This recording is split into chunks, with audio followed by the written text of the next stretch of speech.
E pra të dashur miq, ja ku po ritakohemi sërish në kanalin Monitor TV me mua Tirona Lilin për të sjellur pranë jush ngjarjet më të fundit.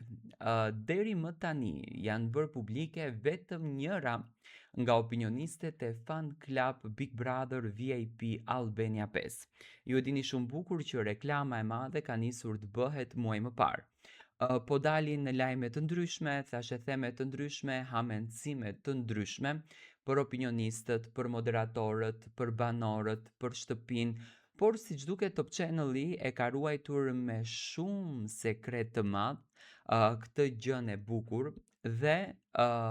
po e sjell tek publiku shqiptar që nga data 20 dhjetor. Datën e kemi bërë të ditur, do me thënë është ditur edhe më herët që data e startit apo e fillimit të madh të Big Brother VIP Albania do t'jetë data 20 dhjetor. Kemi vrarë mendjen se kush do t'jenë banorët të këtij kasti që ne do t'i shohim të zhveshur nga kostumi i përditshmërisë, të zhveshur nga kostumi i Instagramit, të njohim më shumë nga brendësia e tyre, por kemi qenë kureshtar të dim kush është edhe opinionist në Fan Club, të dim kush është edhe moderatore në Fan Club. Deri më tani nuk është se kanë zbuluar moderatoren, hamencimet janë të ndryshme, përflitet Kiara Tito, Egli Tako, Heidi Baci e shumë personazhe të tjerë të cilët publiku i do dhe janë fansa të tyre, por nuk kemi një,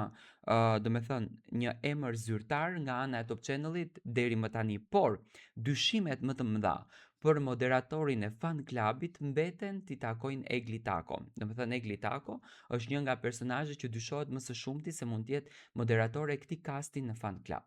Por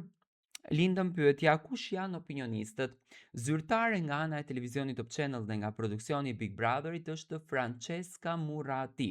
ish banore e Big Brotherit, ish paneliste në Të Diel, do me thënë një nga rubrikat e Së Dielës me Ronaldo Sharkën, një vajzë që e kemi njohur për transparencën e saj, një vajzë që e kemi njohur për vërtetësinë e saj. Mendoj që është një zgjedhje shumë e dur, sepse Francesca ka një lloj goditje të formës se si i thot gjërat dhe se si i analizon gjërat, do me thënë shumë të dukshme, shumë të kapshme dhe realisht është ideale për këtë punë që Francesca është përzgjedhur që ta bën dhe besoj që do ta qanë fare. Dhe pikpyetja e madhe që në fakt e ka ngritur si dyshim emisioni Gocat dhe Gra natën e mbrëmshme është Jozefin Marku në një lidhje telefonike me Jozin. Jozi e la, do me thënë, këtë përgjigje tërhiqe penin e mos e kput as këtej dhe as andej. Do me thënë nuk është se e dha një përgjigje përfundimtare, por ngriti një lloj dyshimi se mund të ketë mundësi që të jetë pjesë e këtij kasti, do me thënë të jetë pjesë e opinionistit në Fan Club në Big Brother VIP Albania. Tani në qoftë se vërtet do t'jetë Jozi, më thënë është një kombinim shumë interesant, është një kombinim i cili do tërheqë në audiencë. Besoj që Jozi me ato, me formën e tij të shprehurit, me